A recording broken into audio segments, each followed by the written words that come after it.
AP Chemistry, we're in the second and last lesson of a short unit on thermodynamics, but short doesn't mean it's not important.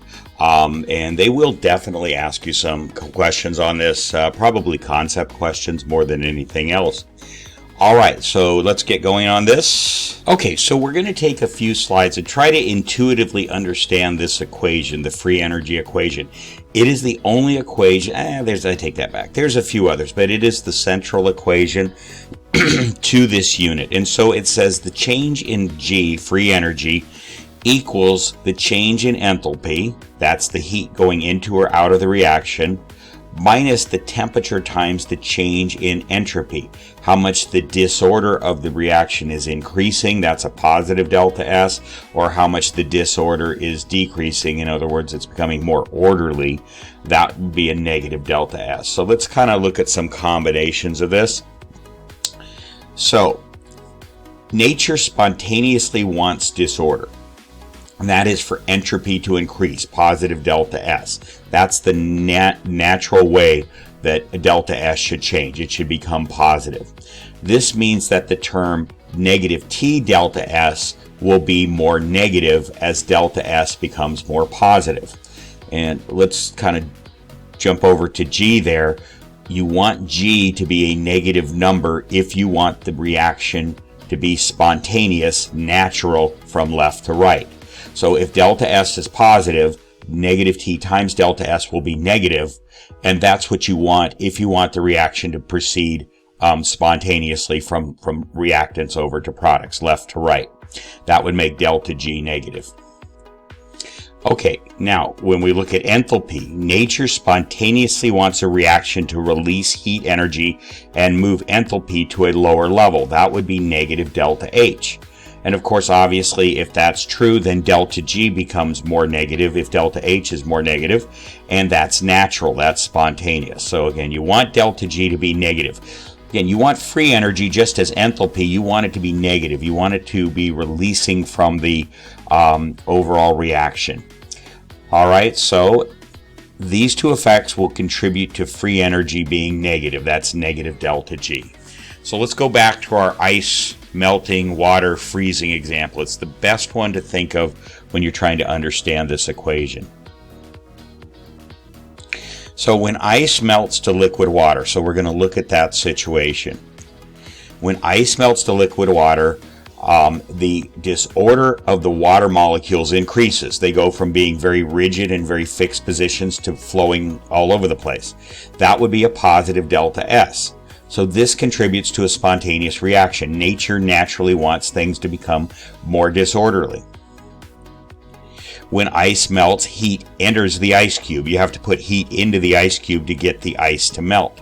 This makes the enthalpy a positive delta H. So this works against a spontaneous reaction.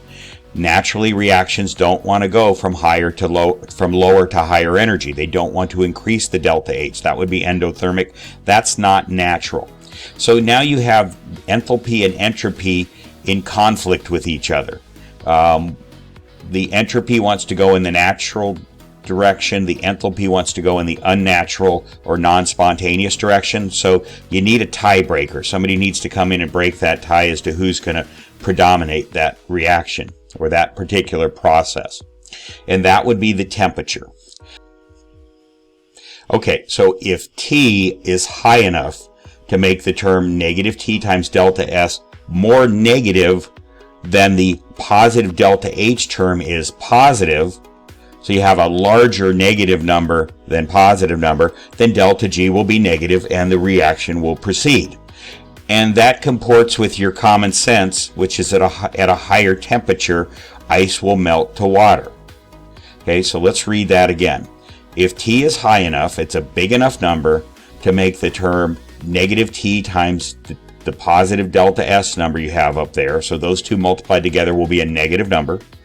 And if that negative number is a larger negative number than the positive delta H is for the enthalpy that's going in, then the negative term, the negative T delta S, will predominate this process. It will dominate this process and make delta G negative. And negative delta G is what you want if you want the reaction to proceed in the forward direction. So higher T will result in delta G being negative, and the melting will take place. Lower T will result in delta G being positive, and the melting will not take place. And again, that makes sense. At low temperatures, ice doesn't melt, like at freezing point or below. It doesn't melt at very low temperatures. All right, so that's when ice melts to liquid water. So think about that, and think about how that equation right there complies or comports with your common sense of what will happen when you have high temperature with ice, low temperature with ice. Okay, now we're going to look at when liquid water freezes to ice. We're going to go in the opposite direction. So when liquid water freezes, the disorder of the water molecules decreases. That is a negative delta S. That's not natural. Nature doesn't naturally make things more orderly. So this works against a spontaneous reaction. When water freezes, heat leaves the ice cube and makes the enthalpy negative, negative delta H. This does contribute to a spontaneous reaction. Reactions nature naturally wants to take anything to a lower energy level. That would mean giving off heat, enthalpy, so that would be a negative delta H. So in this case, the entropy and enthalpy again are in conflict. The enthalpy, the delta H, is going in the natural spontaneous direction. It's heat leaving the reaction. That's natural. Heat wants to go out, bring the reaction to a lower energy. The entropy is not natural. It's not spontaneous. It's making the water more orderly. It's going from less orderly water to more orderly ice. That's a negative delta S. That means you're reducing the disorder. And that's not natural in nature. Nature wants to increase the disorder. So again, we need the temperature to come in and break the tie. So now, if negative T times a negative delta S will be positive, if T is small enough, negative delta H will be more negative than negative T times negative delta S is positive. Okay? So in other words, you want that negative delta H to be the bigger term of the two. You want the negative T times negative delta S, which is positive, to be the smaller term of the two. So if the negative delta H is more negative, that is, you got a lot of heat going out of the reaction, then delta G will be negative and the reaction will proceed. Again, you got to stop and read this a second time and think about it. So now you have a negative T times a negative entropy. That means that the system is becoming more orderly. That's what ice is. It's more orderly than water. So that's a positive, that's going to be a positive number. If the T is small enough, though, then that term will be smaller than the negative delta H, the heat coming out. So if the negative delta H is a bigger number than the positive negative T times negative delta S, then delta G will be negative and the reaction will proceed. So you want a lot of heat coming out of that reaction. And so that means you want the T to be small or a low number. And we know that low temperature will cause water to freeze to ice. That's what your natural everyday experience will tell you. So lower T will result in delta G being negative and freezing will take place. Higher T will result in delta G being positive and freezing will not take place. So again, just stop and think about it. Okay, this doesn't come the first time, sometimes even the second, and just think about that. Okay, now we're going to work through some problems, and these are going to be on your problem set. The only thing I might do is change some of the numbers, but the problems are going to be the same. These are the basic problems you should know how to do. Okay, so I'm going to move kind of quickly through these. So here's an example. If delta H equals negative 92.22 kilojoules and delta S is negative 198.75, what is the delta G for the reaction at 25 degrees centigrade? One thing you want to do when you look at this, we don't know what the reaction is here, we're just given some numbers, is you want to determine which one is going to make this reaction spontaneous and which one is not. Well, negative delta H being a negative number is spontaneous. That's heat coming out of the reaction. So that's the one we want to win if we want this reaction to take place. Delta S being negative means the entropy is decreasing.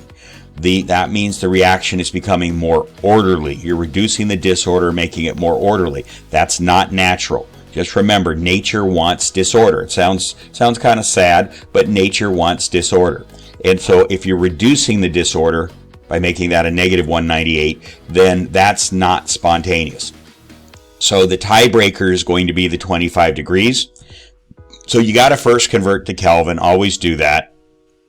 And that's because delta S is expressed in joules per degree Kelvin. So you have to have that in Kelvin. Again, we don't usually say degree Kelvin, it's just Kelvin. So it's 298 Kelvin. 25 degrees centigrade is 298 Kelvin. Okay, and now it's just a plug and chug problem. So you have,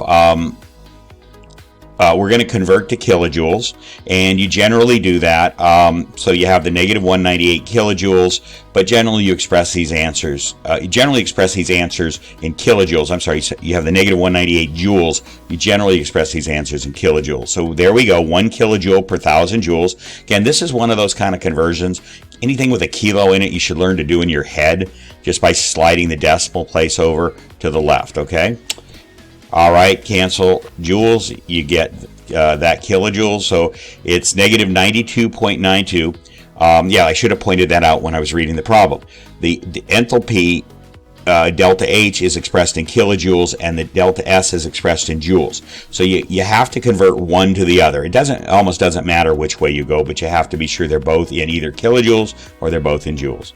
Okay, anyway, there's the numbers. You can see the numbers, how they work there, and you get negative 33 kilojoules. You do the cancellation, and you get negative 33. So since delta G is negative 33 kilojoules is negative, the process is spontaneous. Again, it doesn't matter the number, not so much as just is it negative or positive for delta G. If it's negative, the process is going to be spontaneous. If it's positive, it's not going to be spontaneous, or it's going to be spontaneous in the reverse direction for that reaction. Okay, for the values delta H and delta S, predict if the reaction would be spontaneous at 25. So you got a delta H that's a positive number. It's positive 15. Okay, that means heat is going to go in. It's endothermic. That's not natural. That means the energy of the reaction system is going to increase. Energy does not want to increase naturally. That's against nature. So that's against being spontaneous. The delta S is positive 29. That means the reaction is going to become more disorderly. Okay, and nature wants things to become more disorderly. So positive delta S is going to contribute to this being a spontaneous process. So one of them is non-spontaneous, that's the delta H. One of them spontaneous, that's the delta S. You just want to learn to recognize those really quickly when you look at those numbers. So there's the formula. We're going to plug in the numbers. Again, you have to convert either kilojoules to joules or joules to kilojoules. So you can see right there, I took the 15 kilojoules and took 1,000 joules per kilojoule, so I converted that into 15,000 joules. Then you have your temperature. Again, it's 25 degrees. That's 298 Kelvin. And then you have your entropy over there on the right side, the 29.5. And you just crunch those numbers there. You do your cancellations, all your cancellations, and there you go, and there you go. So you have a delta G is 6,209. That's a positive number. So since delta G is positive, the reaction is non-spontaneous in the forward direction. It will not take place. All right, for the values delta H and delta S at 25, so now you have delta H is positive. Okay, and it's the same problem, but now it's asking a different question. At what temperature would the reaction become spontaneous? Well, it would be spontaneous when it crosses over from being positive, which it was in the last problem, to being negative. So what you want to do is solve for 0. You want to solve for delta G equals 0. That's the crossing point. That's where it goes from being positive to negative. So you're going to solve for 0. So the reaction will become spontaneous when delta G crosses from a positive to a negative number. Therefore, we want to find the temperature at which delta G is 0. So there's the formula. So there you go. We're going to plug in 0 for delta G. So our variable, our unknown in this case, is going to be the temperature. At what temperature will that happen? So the numbers are the same as the last problem, except we have a 0 for delta G, and we're going to solve for T. So we solve for T, subtract H. So I trust you can do the algebra on this. I'm going to subtract 15,000 and then divide by 29.5. That'll give you negative delta T, and then you have to just flip that sign and make it positive. Okay, so there you go. You see that right there. Cancel moles. You have Kelvin on the bottom of the denominator. That means it's going to flip and come all the way up to the top, and that's what we want temperature to be expressed in. So it's 508 degrees Kelvin, or 508 Kelvin. When the temperature rises above 508 Kelvin, delta G will become negative, and the reaction will be spontaneous in the forward direction. Okay, standard state conditions are a set of conditions at which different variables such as delta H, delta G, and S can be measured. In other words, you want to be able to compare things. These are the types of things, this is the type of number that would be in a book, in your textbook, or online in Google you could look up. It's the free energy, it's a free energy reaction at very specific conditions. So we're going to talk about what those conditions are. So standard state conditions mean that the pressure is 1 atmosphere for gases. Concentration is 1 molar for solutions, and the temperature is usually but not always 25 centigrade. So that's not a requirement, but it often is 25, as we saw in the last few problems. Also, the standard free energy of pure elements and their natural state, such as oxygen is naturally an O2 molecule, is 0. So whenever you're doing a problem, if you get a pure element like oxygen or hydrogen, H2, something like that, it's just simply going to be 0. Standard enthalpy of a reaction is given by the equation. Now, we've seen this before. We saw this back when we did thermochemistry way back in about the 5th or 6th week. So the delta H, that's the change in enthalpy, standard change in enthalpy. That's what the little circle means. Standard change in enthalpy of the reaction equals the standard change in enthalpy of the products multiplied by the number of moles you have. That's the sigma n there in front. You have to put that as part of the equation, minus the standard enthalpy of the reactants, and then again you have to put the moles in front, the sigma n. We used this formula in the thermodynamics unit. Sigma n is the addition of the moles of products and reactants.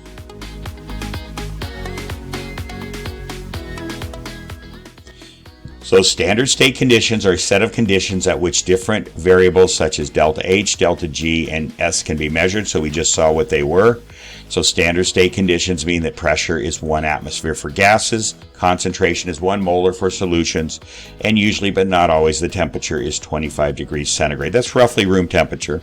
When you do your labs and you measure the temperature at the beginning of the lab of the water, it's usually 20 to 25 degrees, somewhere in that range.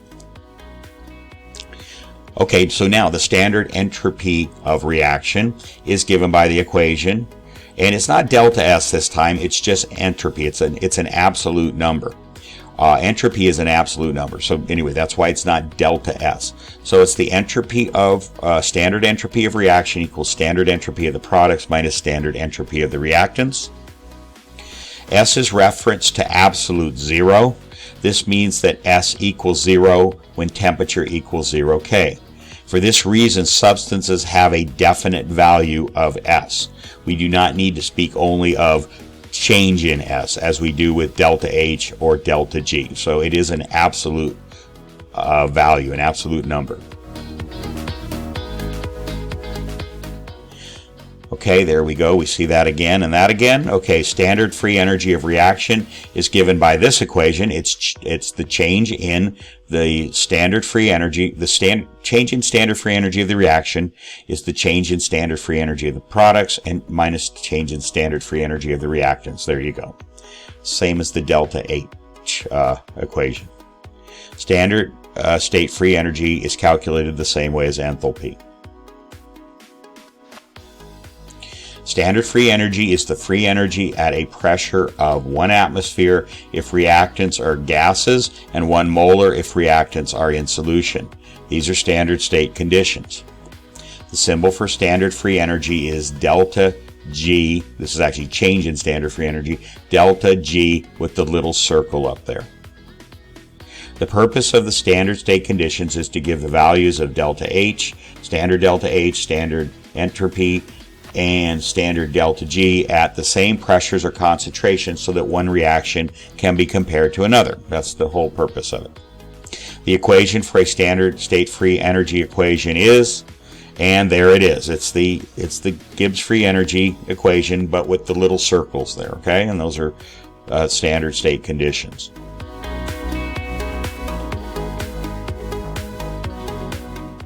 Okay, let's work some problems here. So this is a standard combustion reaction we've seen many times in this class. It's burning methane, natural gas. That's the gas that comes out of our valves. And it produces carbon dioxide and water. And you see that's a balanced equation. You have to take those coefficients into account. So using the free energy data provided down below. And this, again, this is standard, so you can look it up for this reaction. So the standard free energy of the reaction is given by the equation we saw earlier. So look at that equation, just stop the video, convince yourself that those numbers are correct. The products, that is the right side of the equation, are on the left side of this equation, of this math equation here.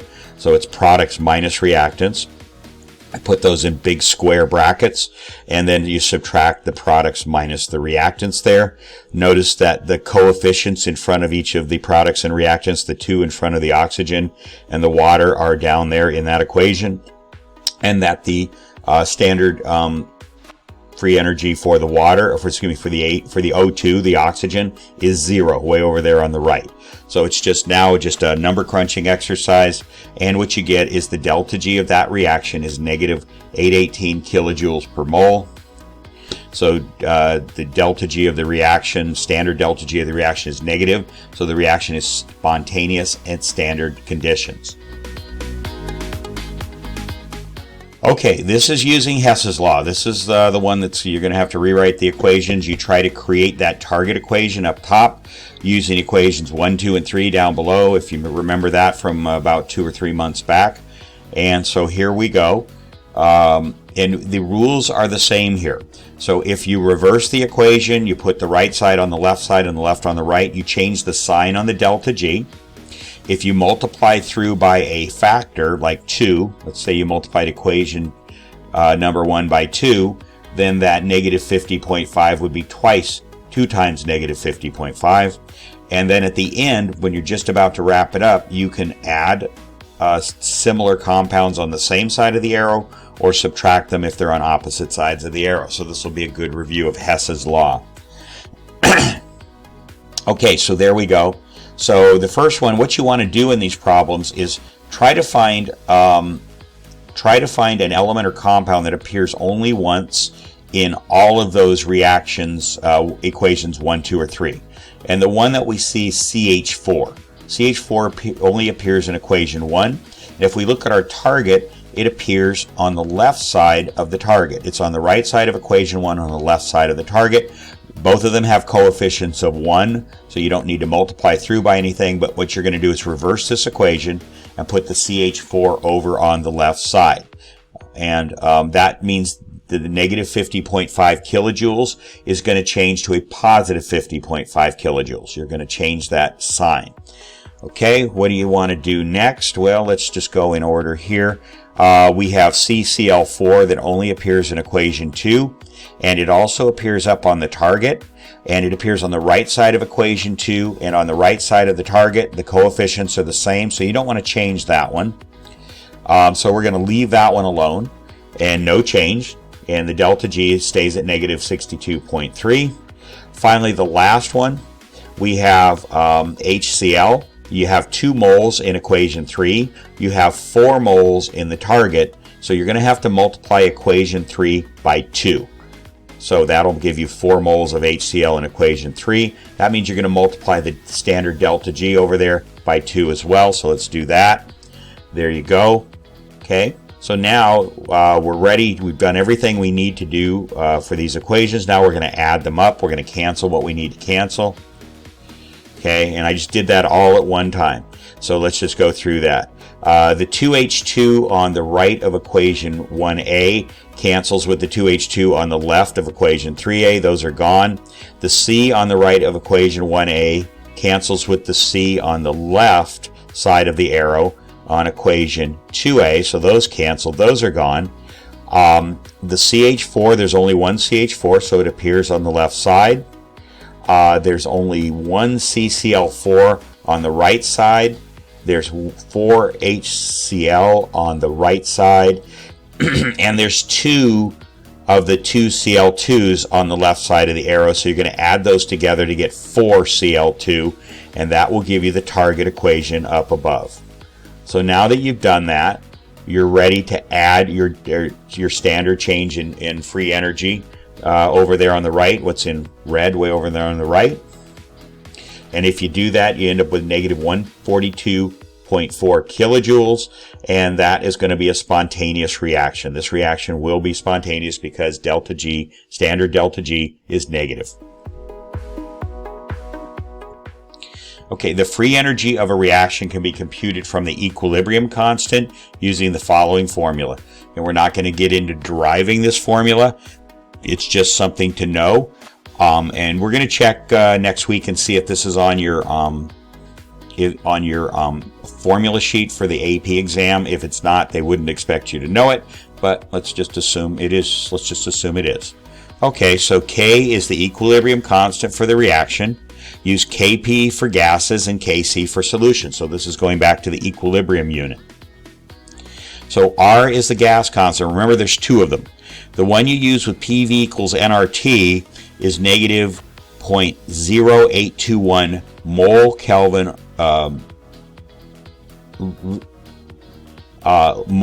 liter atmospheres over moles Kelvin. This is the other one. Okay, how do you know which one to use? Practice. That's all I can say. In this case, you can replace liter atmospheres in the numerator with joules, and the number becomes 8.31. So that's the one you have to use here. I would say the reason you would know to use this one is because delta G, free energy, is a form of energy. It's expressed in joules, so you need to have joules in your equation. You need to be working in joules. Okay, so T is in Kelvin, so you got to remember to convert from centigrade to Kelvin. Okay, now we're going to take an example, and this is copper oxide, solid. It can react to produce copper oxide, and 1/2 a mole of oxygen. Okay. So this is the delta G of formation of copper oxide. This is actually copper 2 oxide. The other one is copper 1 oxide. So that's going to be negative 128. So that will spontaneously form. This will also spontaneously form. In other words, you can form these compounds. That's why the delta G's are negative. They will form. And for oxygen, a pure element, it's 0. Again, where do these numbers come from? They're given to you. You don't have to think too hard about where these numbers come from. You don't have to, at least at this point, don't have to calculate them. So calculate the standard free energy of the reaction, delta G. There's the formula. So let's look at this. So everything on the right side of the chemical equation up on the top is going to be on the left side of this math equation. Products go on the left side of the math equation down below. So it's 1 times the negative 147. Then it's plus 1/2 mole of the oxygen, but oxygen is 0. Now you take all that, put it in a bracket, and then you subtract what's on the reactant side. That's the 2CuO.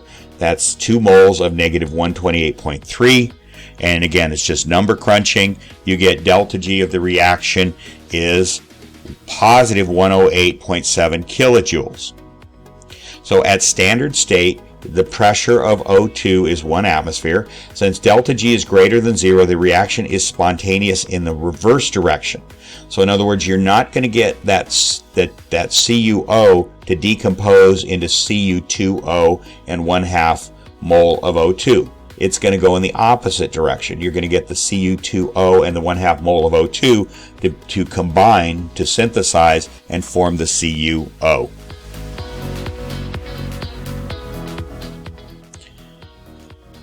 Okay, there we're seeing the same numbers. So calculate the pressure of O2 at equilibrium. This is a little bit of a tricky problem, so let's go ahead and do this. Okay, standard state conditions are likely not equilibrium conditions. Also, when using an equilibrium constant, do not include solids. So only the O2 gas is included in this equilibrium. It's the only thing in that reaction up at the top that's not a solid. So you're going to use that only. So the Kp. So we're asked to compute the pressure. So the Kp of the pressure, this is the equilibrium equation. This is the law of mass action. It equals the pressure of O2 to the 1/2 power. Remember that coefficient out in front of O2 becomes an exponent in the law of mass action. And the other two, the CuO and the Cu2O, do not take part in the law of mass action because they're solids. Okay, so here's the formula that we said. So we said the delta G is 108,700 joules per mole. That's what we calculated in the last problem. All right, the R is going to be the negative 8.31. The T is 298. That's 25 degrees centigrade. And then you got the ln of the Kp. So you're going to solve this equation for the natural log of Kp.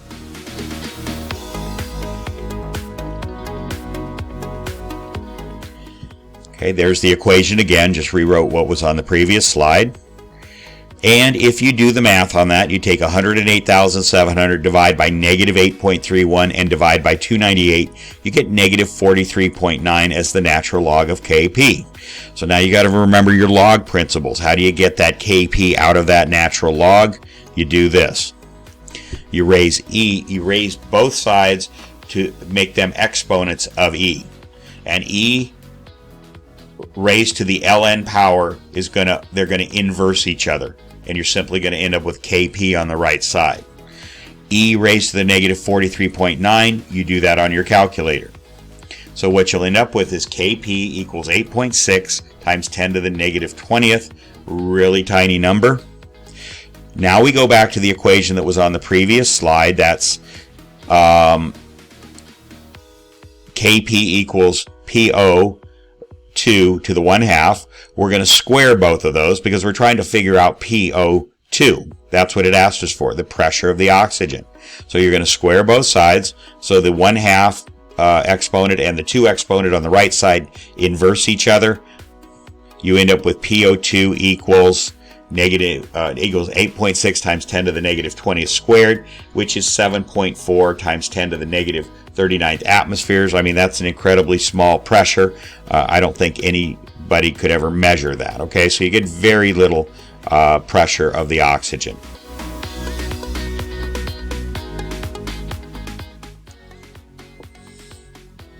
Okay, we're going to move on to another problem. So some of these problems are not easy. These are maybe AP level, maybe even after AP level problems, because they don't give you heavy number crunching problems. So always the most important thing is to understand the concept here, okay? So here's a reaction. It's the dissolution, that means dissolving, of silver chloride. Now if you look at your solubility rules, silver chloride is insoluble. Solubility rules say that does not dissolve. In the real world though, in water, and it means in water specifically. In the real world, there's nothing that's 100% insoluble. Little tiny pieces will break off. So you will have a reaction that looks like this one above. Silver chloride solid will dissolve into the silver ion and the chloride ion. Only very, very small fraction of it though. So little that we say it's insoluble. So there's an equilibrium, there's a special equilibrium constant for a solubility reaction like this where you have something that's very insoluble. And it's called the KSP. And that's the equilibrium constant for the solubility product. That's what SP stands for. And you can see it's a very small number. It's 1.6 times 10 to the negative 10th at 25 degrees. So again, while we say generally speaking silver chloride is insoluble, it technically is soluble in very small amounts. All right, now the delta G for that says it's not a spontaneous reaction. The spontaneous, because it's positive 55.9 kilojoules. So the spontaneous reaction would be to go in the other direction, to take the silver ion and the chloride ion and combine them, have them combine. That would be a synthesis reaction, combination reaction to form silver chloride. That's the natural way that these products and reactants would like to go. They don't want to, generally speaking, don't dissolve. Okay, so it's saying calculate the free energy for the reaction if when the silver chloride concentration is 0.1 molar and the chloride concentration is 0.15 molar. Okay, so here we go. So there's 2 points about this problem. The concentrations are not 1 molar, so this is not standard state conditions. And so we are calculating the value of delta G, not delta G 0. Well, we actually already have that above. They've given us the delta G standard. Okay. By the way, that little circle can be called circle or not, N-A-U-G-H-T, not, meaning like a 0. So either way, we'll just call it delta G circle, okay? All right, so now let's go on and proceed and do this problem.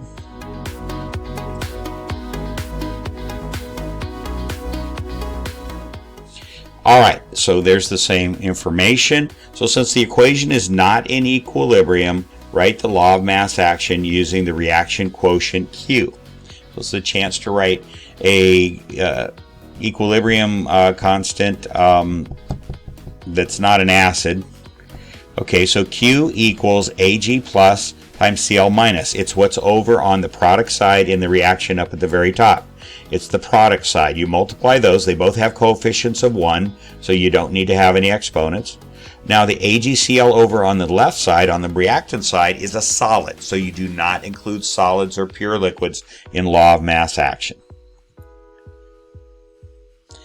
Okay, keep going. So remember, the reaction quotient Q is computed the same way as the equilibrium constant, but for non-equilibrium conditions.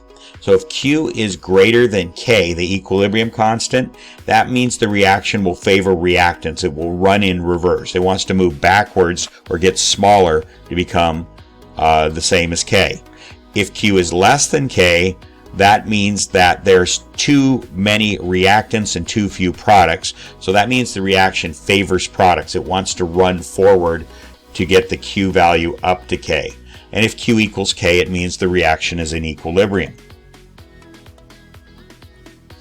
So we can determine delta G at any concentration using the standard free energy and Q. And there's a formula for that. There it is. Okay, so it's, again, where this formula comes from, you don't need to understand, and you don't even need to have it memorized. I believe it is on your AP sheet. We're gonna see that later. If it's not, you don't need to know it. But let's go ahead and do this. So since the equation is not in equilibrium, we use Q. There we go. We've seen that. There it is. So now we plug in the numbers. Okay, so let's go through these. Way up at the top, it says delta G standard is 55.9 kilojoules per mole. We're going to go ahead and just do this in our head. You should learn to do kilojoule and joule, milliliters and liters. Anything dealing with thousands, you should learn to do in your head. So 55.9 kilojoules per mole is 55,900 joules per mole. That's down in the equation. We have the value of R that we said, 8.31. I added a full extra significant figure there. That's the R value. The T is 25 centigrade, which is 298 Kelvin. And then it's the natural log of the Q equation. That's Ag plus times Cl minus. So it's 0.1 times 0.15. That's given up above. All right, and now it's just a number crunching problem. And what you get is the delta G is 4.5 times 10 to the 4th joules per mole at that particular concentration. So it's still a non-spontaneous reaction. In other words, AgCl does not, generally speaking, does not almost ever want to break up into Ag plus and Cl minus. So that is still a non-spontaneous reaction. Okay, consider this reaction. Again, it's another decomposition reaction. Ag2SO4 into Ag plus, 2Ag plus, and SO4, 2 minus ion, okay, the sulfate ion. So calculate the standard enthalpy of the standard free energy for this reaction.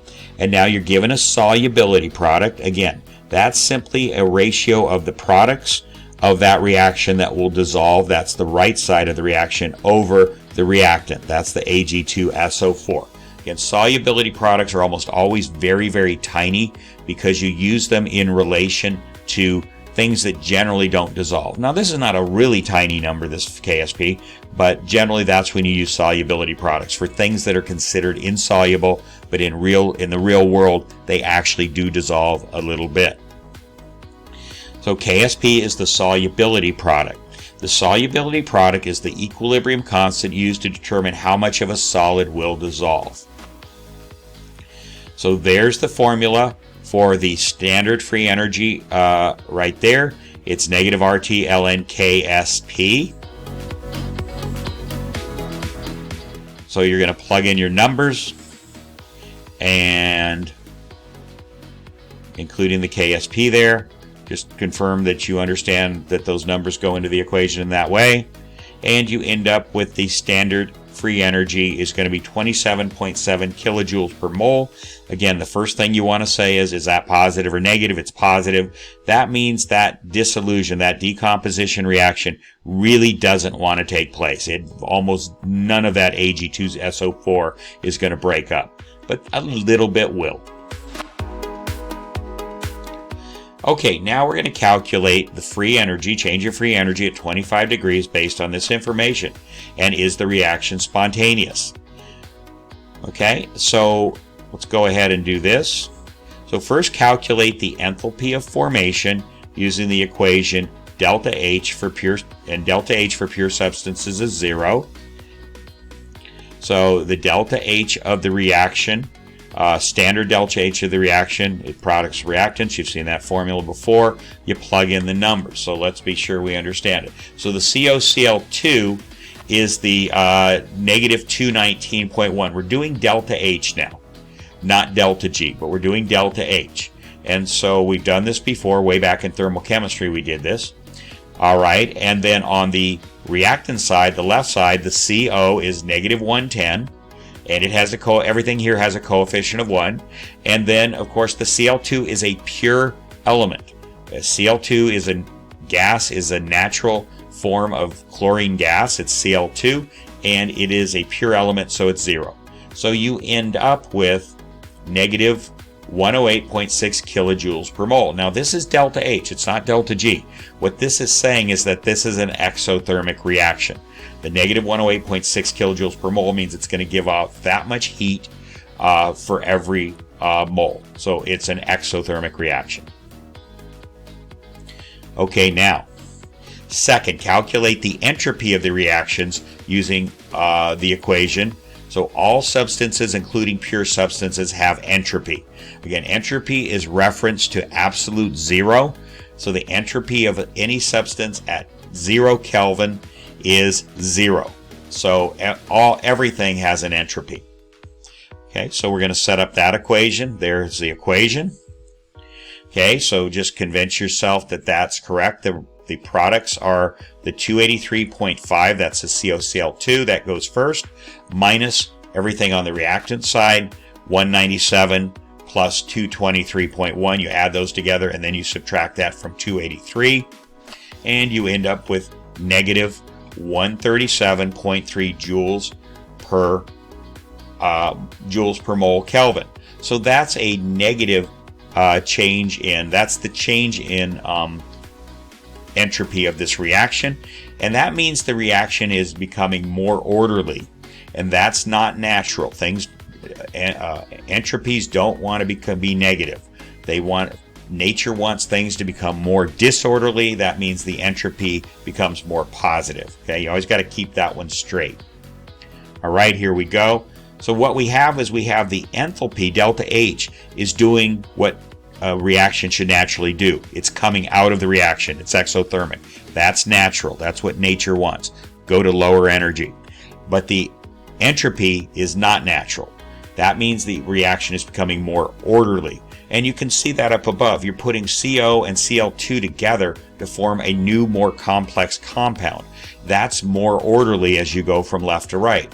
It's not always natural for that to happen. Okay? So we have S is going to be, the change in S is going to be not natural. So third, compute delta G using delta H and S from the previous two slides. So there it is. Okay, we used the original equation that we got way back in the beginning. So there's the negative 108 for delta H. That's natural. There is the negative 137 for entropy. That's not natural. So the temperature is going to have to be the tiebreaker to decide who wins this battle of the natural versus the unnatural, the spontaneous versus the non-spontaneous. And we're going to also convert to kilojoules at the same time. That's down there at the right side. And you end up with negative 67.7 joules per mole. So that means this reaction will spontaneously take place. Since delta G is negative, the reaction is spontaneous in the forward direction, as you see it written up above. So here's a summary of the thermodynamic equations. That one's the basic one. Then that one is for standard free energy from standard enthalpy and standard entropy. Then this one for standard free energy using temperature and the equilibrium constant. Okay, this one for free energy using standard free energy and the temperature and the Q value, whether the reaction is above equilibrium or below equilibrium. Okay, there is the delta H of reaction. We've seen that way back in the thermochemistry unit to compute delta H. There's the standard delta G of reaction, basically the same formula, same format. And there is for entropy. And that takes care of this. Okay, so this one I'm not going to give you a lot of original problems. I want you to just go through these, and I'm going to have you write these out. What I'm going to do is change a few numbers so that you actually have to think about what numbers are going where. That assignment is going to be up on Friday night. So you're getting this now, but that assignment will be up on Friday night, and I will get that ready for you. So get on it this weekend. Get on everything this weekend. It's a 3-day weekend. I'm all in to help you get through this and get through this class. Not just get through it, but get through it successfully. So I'll be in the classroom most of the day Saturday, Sunday afternoon, and most of the day Monday. And I hope to see some of you there if you need help or if you just need to pick up assignments. Okay, so we'll see you in the next lesson and next unit.